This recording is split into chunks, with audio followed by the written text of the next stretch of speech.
hangtod kanusa kita dapat magpasaylo.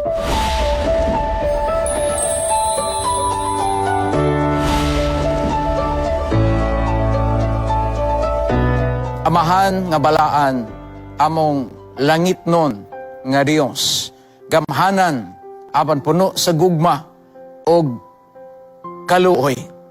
Aniya kami Ginoo, nagapanawag kanimo, dala among pagpasalamat o pagdaig nga sa kanunay ikaw nagapakig-uban kanamo, ikaw nagabantay kanamo og nagapanalangin kanamo.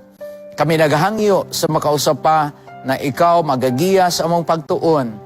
Tagay kami og kalinaw sa pangunahuna ug kaalam nga langit nun aron o Dios ang pagatun-an mahimong kabahin sa among Kristohanon nga pagkinabuhi samtang kami o Dios nagakinabuhi nining yutaa, nagakinabuhi uyon sa ginharian sa Dios kasamtangang nagapaabot sa ginharian nga balaan nga imong ihatag kanamo. Panalangini ug giyay kami tanan amo kiniginahangyo sa ngalan ni Jesus. Amen.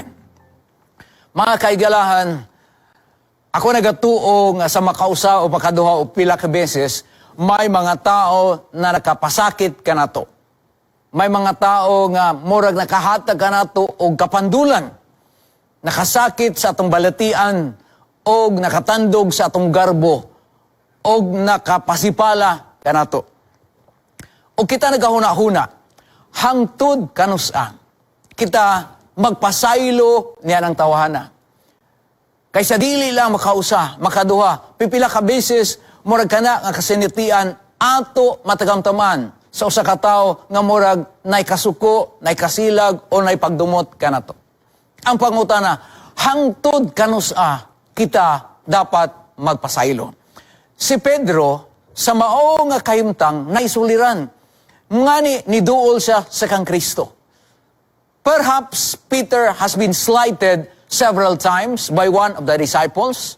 Ngani niduol siya sa kang Ginoong Hesus o makita ang conversation, ang pangutana ni Pedro sa kang Ginoong Hesus dinhi sa Mateo kapitulo 18 versikulo 21. Si Pedro nagkanayon sa kang Kristo, Lord, how many times shall I forgive my brother when he sins against me? Nangutana si Pedro, Ginoo, hangtod sa pipila ka beses, akong pasayloon ang akong igsuon, diha nga nakasala kanako. Mga minahal ko nga makaigsuonan, mga kaigalaan, mga kapaglaom, kini ba nga pangutana ni abot usab kanato ug sa atong pangunahuna, kung kapila ka beses, angaya nato pasayloon, ang usa ka igsuon, usa ka kaila nato, nga sa pipila ka beses, nagpasipala kanato. Niabot ka na sa pangunahuna ni Pedro, nga niabot siya sa kang Ginoong Hesus, nang utana, how many times shall I forgive my brother? Wala pa makatubag si Kristo sa pangutana ni Pedro, apan si Pedro nihatag sa iyang kaugalingon nga tubag. Wala lang siya nangutana, o dili lamang kay pangutana ang giduol ni Pedro, nihatag pa siya og suggestion. Ingon ni Pedro, until 7 times or up to 7 times. Naguna-una si Pedro, mga kaigalahan, nga ang iyang gihatag nga suggestion, ang iyang gihatag nga tubag sa Ginoong Hesus, sa iyang kaugalingon nga pangutana, paigo ora nga siya daigon ni Kristo. Nga naman, in mathematics will tell us, 3 plus 3 equals 6 plus 1 equals 7. So sa kaniandan nga practice o ang ilang kinapatasan nga dapat pasayloon nimo ang usa ka tawo nga nakasala kanimo makatulo ka beses.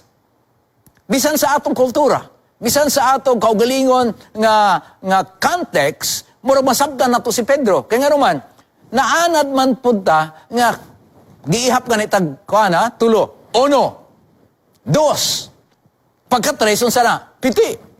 Muna ang naanda ni Pedro. And so, ang iyang pagduol, uban ang pagpangutana, naidalapog nga tubag. Iyang gidubli ang naandan nga practice, iya paggidugangan. So, 3 plus 3 plus 1. So, naghatag siya 7 times. Kanunay, madungog na to ang number nga 7, mauna siyang perfect. So siguro si Pedro, naguna-una nga, ang iyang gihatag na suggestion, paigura. Again, ang mga religious leaders sa kapanahonan ni Pedro, mauna ang pagtudlo nga ang forgiveness up to 3 times. And so si Pedro naguna-una nga sa iyang gihatag na suggestion is generous enough nga daigon siya ni Kristo. Apan, tingali si Pedro, nakurat. Kaya ang tubag ni Kristo, dili pagdahig. Wala siya ningon na, o ba, Pedro, salamat kayo, generous ka kayo. Ikaw sa katao nga maayo. Kay imo gihatag nga 7 times. Apan si Pedro nakadungog sa tubag ni Jesus Christ. Nga nagingon, I tell you, not 7 times, but 77 times. 77 times. Sa uban nga mga versions, mga kaigalahan, mga kaigsunan, it's not only 77 times, it's rendered as 70 times 7. So if 70 times 7, that is 490. Ang uban nga version ay gawin 77 times. And so, 77, ang usa, 490. Apan mga kaigsunan, Christ is not talking about mathematics, of adding numbers. Wala niya gitubag si Pedro sa pagpasabot sa kang Pedro nga ang pagpasaylo ang ayan ihapon o kini masabot pinagi sa formula sa mathematics. Sige na Jesus nagtubag sa kang Pedro sa paggamit so sa ka metaphorical point nga ang pagpasaylo is not a mathematical problem, but it is a problem of the heart. Mga minahal ko, mga kaigsuunan, mga kaigalaan, mga kapaglaom, we remember that forgiveness is not about counting. Dili ni pangihap. 1, 2, 3. Dili ni problem of mathematics, but it is an issue of the heart. Mga kaigsuunan, we remember that it is difficult to forgive because forgiveness is unnatural. Number 1, mga kaigsuunan, mga kahigalahan, ang pagpasaylo usa ka mabugat nga butang kay dili kanimoy atong naandan. O kanunay atong gilikayan ang mga butang nga dili nato napatasan, dili nato naandan. Bisan pa pipila ka beses kita makadungog sa wali mahitungod sa pagpasaylo. Dili kita makapasaylo nga sayon. And even we can hardly forgive ourselves. May ana pa ta mga pinulungan gani sa atong kaugalingon nga kultura nga tamnan og kawayan. So pasabot nga hangtod buhi ang kawayan, dili malimtan o dili ka mapasaylo sa tao nga imong nasadaan. Forgiveness is unnatural.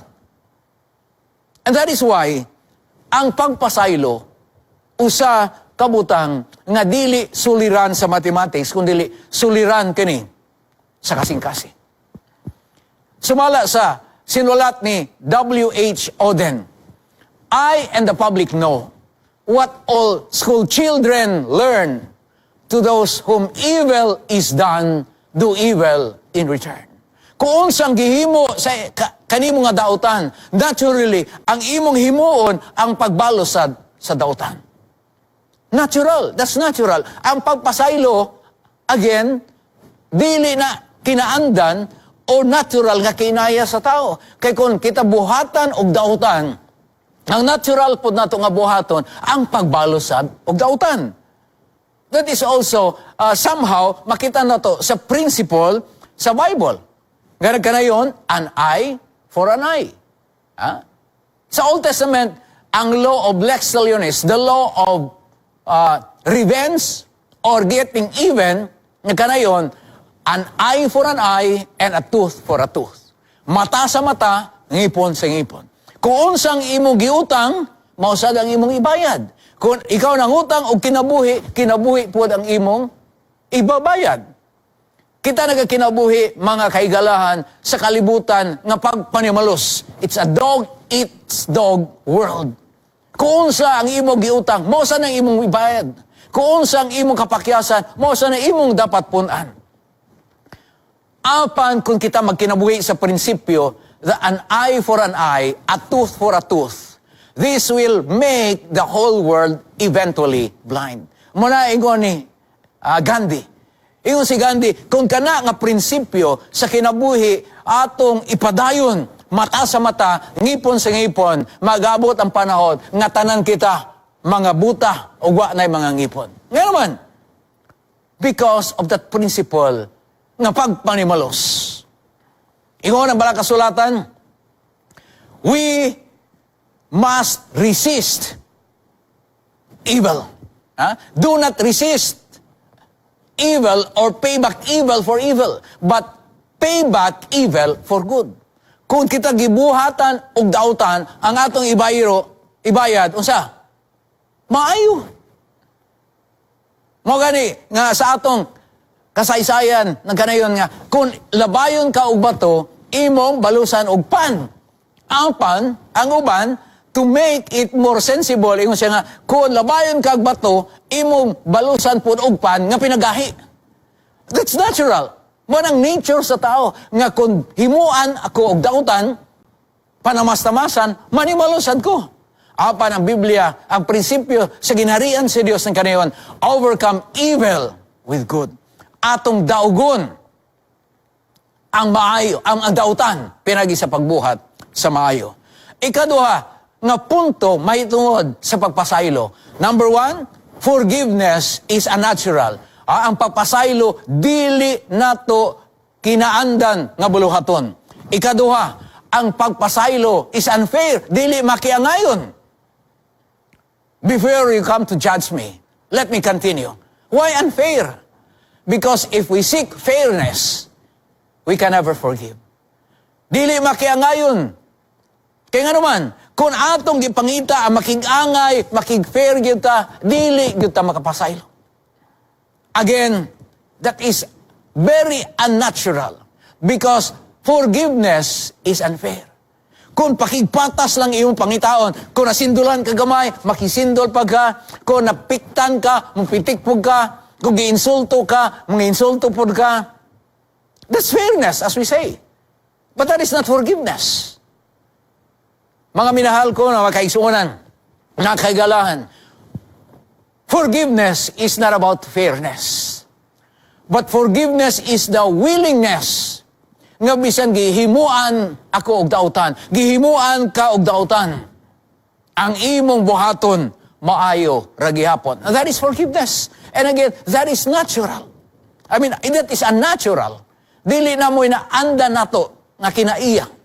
Ingon pa si Lewis Smith, vengeance is a passion to get even. Ang pagpanimalos o sa kapagtingwa nga ikaw makig-angay. O sa kana kamainiton nga pagtingwa nga kuunsa ang gihatag kanimo mausad ang imong ibalos. If you are given pain, you give more pain. But the problem of revenge is that it will never get it what it wanted. Dili nimo maangkon ang katagbawan. Kay panimalos, walay undang, it's a vicious cycle. Himuan nimo sa kataog dautan, maghimo siya balik og dautan. Maghimo na pud ka og dautan, masla na pud ka. That is the world of unforgiveness. Ang walay undang nga pagpanimalos. And you cannot even or you cannot settle the score because fairness will never come.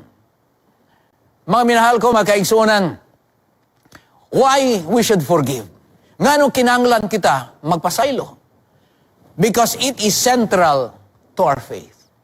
Ang pagpasaylo o sa kalintunganay sa atong pagtuo kung tiunay bagayod kita nga membro sa ginharian sa Dios. Because God forgives. Even though it's unfair. Christ forgave us. Bisan dili kita angayan. Ang bala kasulatan nagahisgot nga kasamtangan sa atong pagkadautan. God gave His only begotten Son. Dili kay gihatag ang Dios ang iyang anak kay kita maayo ug matarong apan bisan pa diha sa atong pagkamakasasala. God gave His Son for us to be forgiven.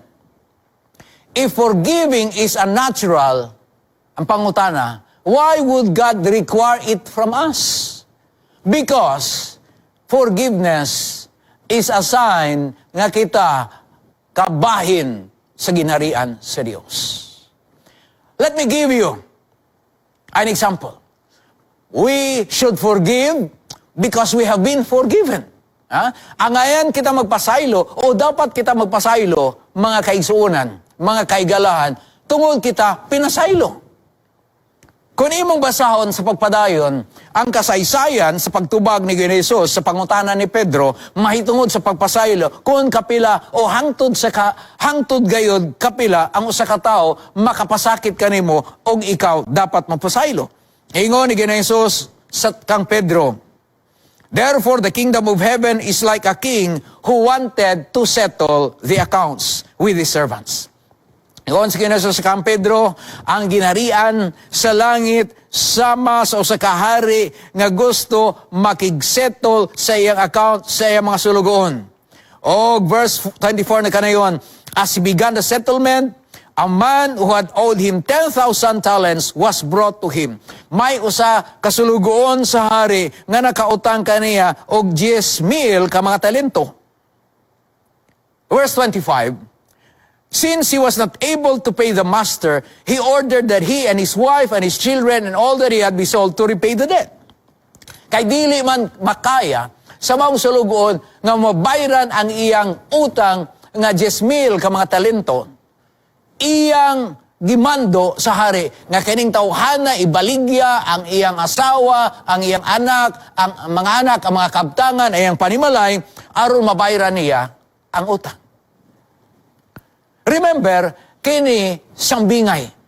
Again, I customize story. Gipahaom nga sugilanon aron sa pagpaabot sa punto nga gusto nga dadon ni Ginoong may tungod sa leksyon sa pagpasaylo. And so kaning sulugoon nakautang og dako nga dili niya kaya bayaran sa hari.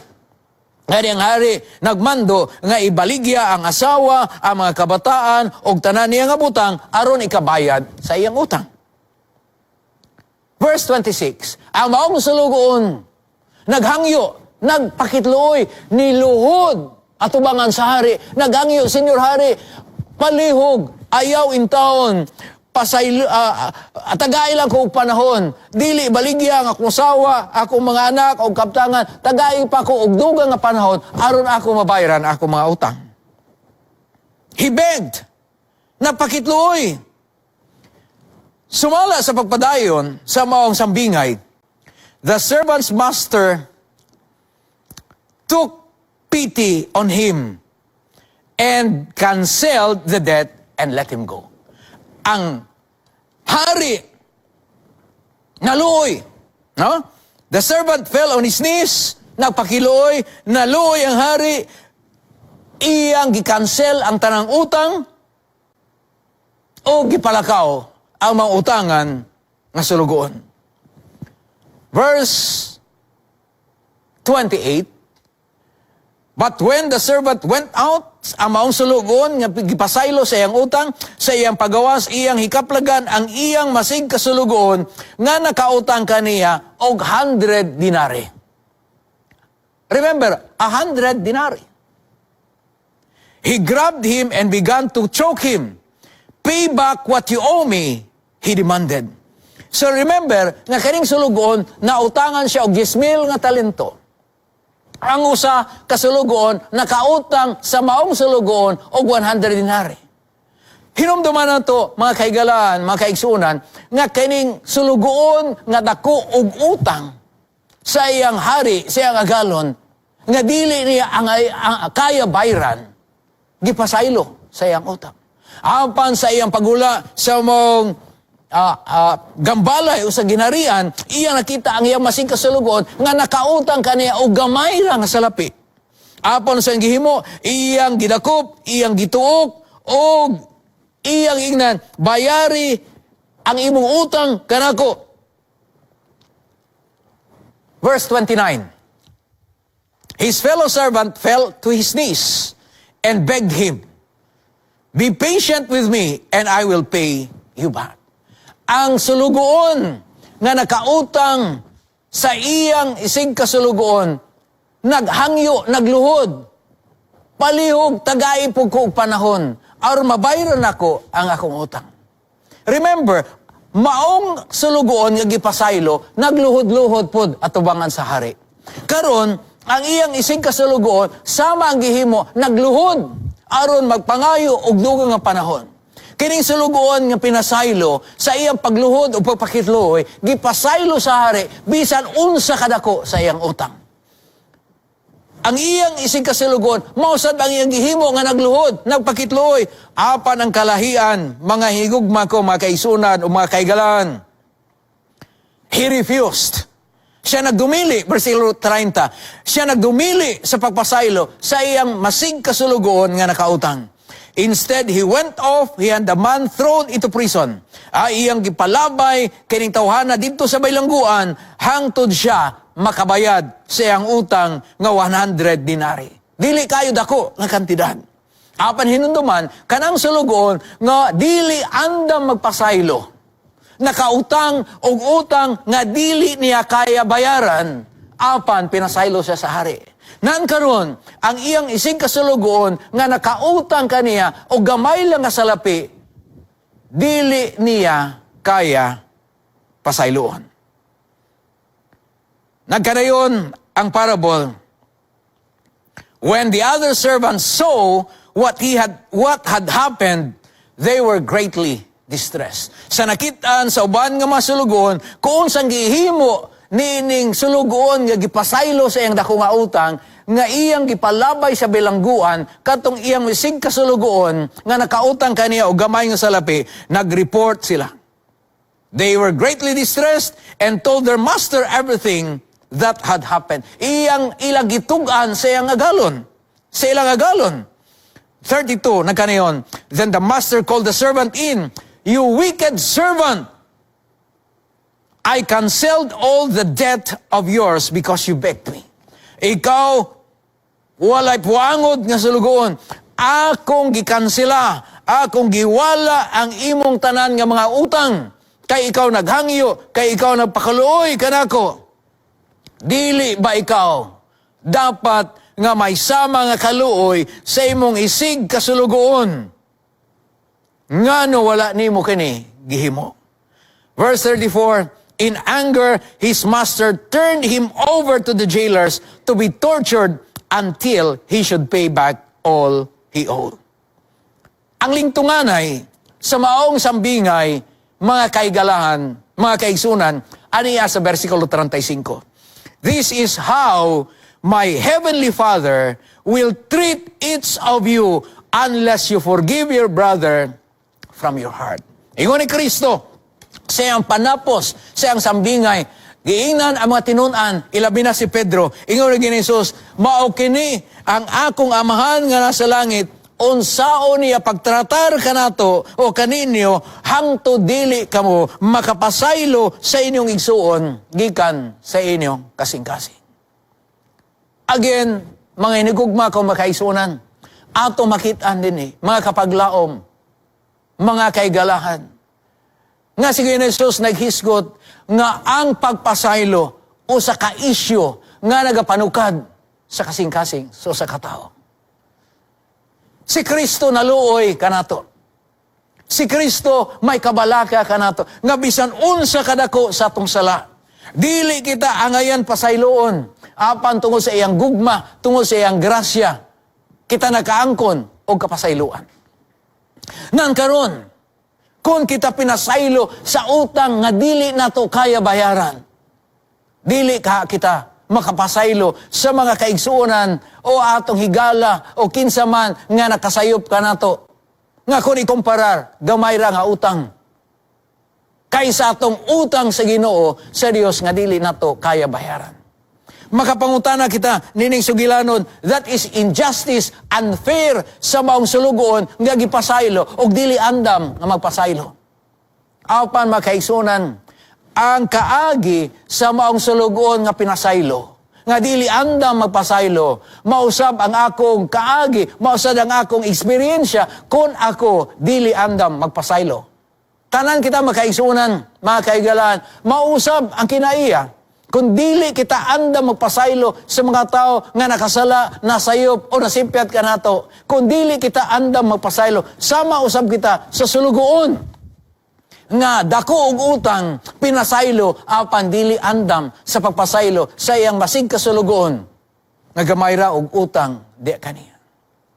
Yes, my dear brothers and sisters, we should not be like the unforgiving servant. Si Pedro, nasayon ako makaigsunan, dawat og dugang nga pasanag maitungod sa iyang suliran sa pagpasaylo. Ang Ginoo naghatag kaniya og dako nga pagtulunan nga ang papasaylo is not about counting.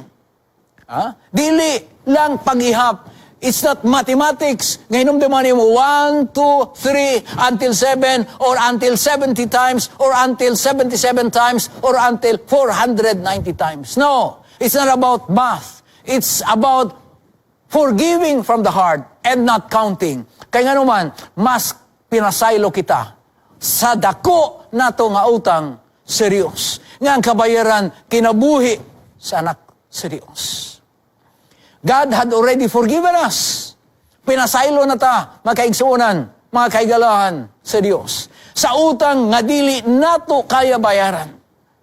How can we not forgive? Ngano dili kita andam sa pagpasaylo? In the light of God's forgiveness extended to us. Kung atong tinambanon, gikan din sa balang kasulatan na nagahiskot, sumala sa sambingay gigihatag ni Kristo.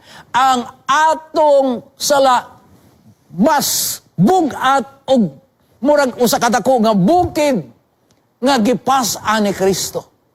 Ikumpara sa sala sa itong igsuon ka na to, nga murag katiting o kamingking lang. Other sins pale in comparison to our sins against God. Apan ang Ginoo, nagpasaylo ka na to. Then, how come we are not willing and ready to forgive? Forgiveness is a different math. Kita nag-ampo, makaisunan. The Lord's Prayer, it says, forgive us our debts as we forgive our debtors. Pasaylua kami sa among mga sala, sama kami nagpasaylo sa nakasala kanamo. Mo kini nga itong pag-ampo. But then again, dili kita andam sa pagpasaylo. Ikaduha, ngano kita dapat magpasaylo? Ikaduha, forgiveness liberates the perpetrator. Ang pagpasaylo, nagahatag o kagawasan o kahiluwayan sa usa ka tawo nga sada. For example, ako nakasala sa usa ka tawo.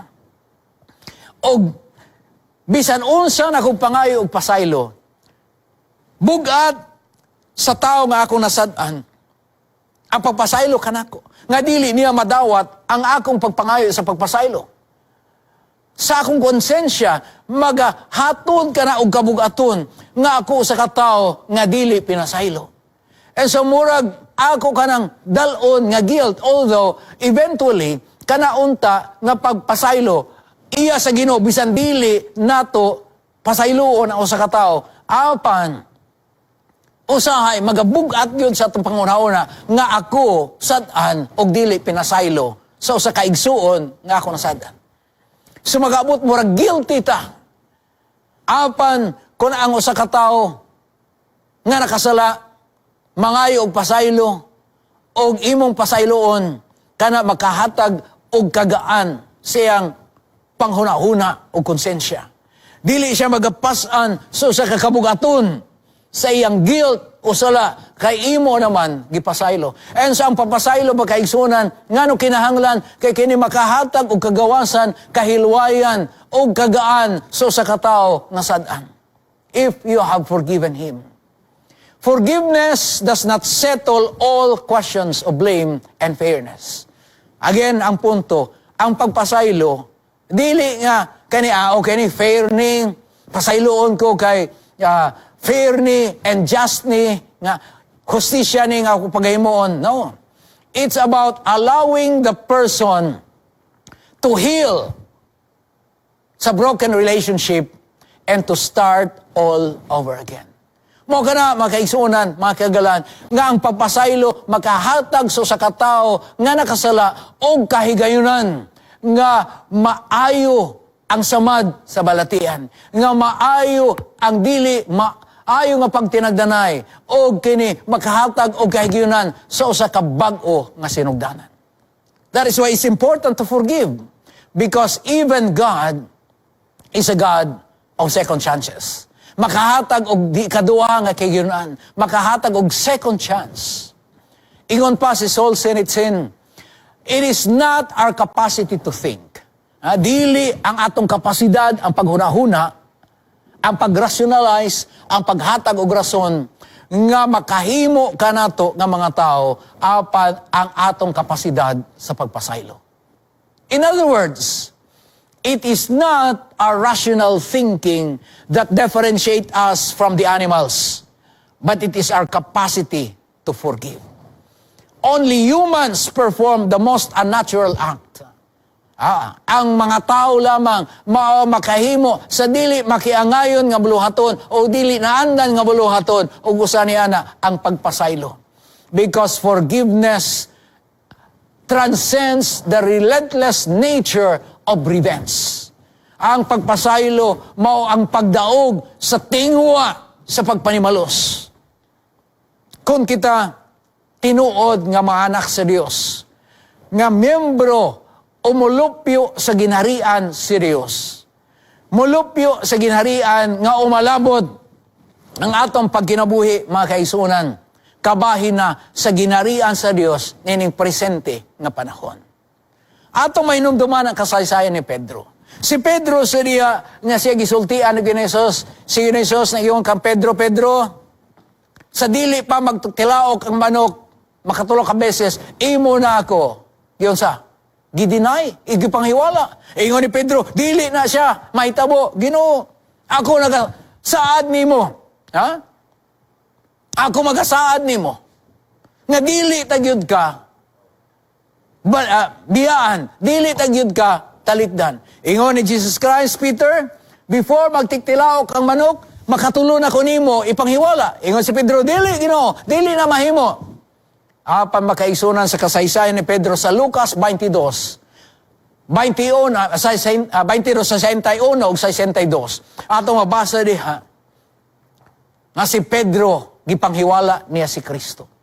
Balin sa pikas, giduol po siya, ingon, Pedro, di ba, kabahin ka na sa niya ng tawhana, nga taga Galilee. Ingon ni Pedro, ako kaila niya. Balin na po siya. And then, makatulo ka beses, nga gidinay ni Peter si Jesus Christ. And then, sa pagtiktilaok sa manok, na hinumduman ni Pedro, ang iyang saad, nga may uban og panumpa, nga dili niya biyaan si Kristo. Dili niya ilimod si Kristo. Apan makaisunan, taliwala sa pagbudhi ni Pedro sa kang Jesus Christ. Gipasaylo si Pedro. And what happened?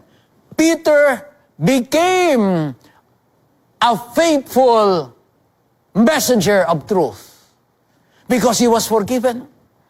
Ang pagpasaylo, mga kaigsunan, gives us the second chance to start all over again. Peter was forgiven.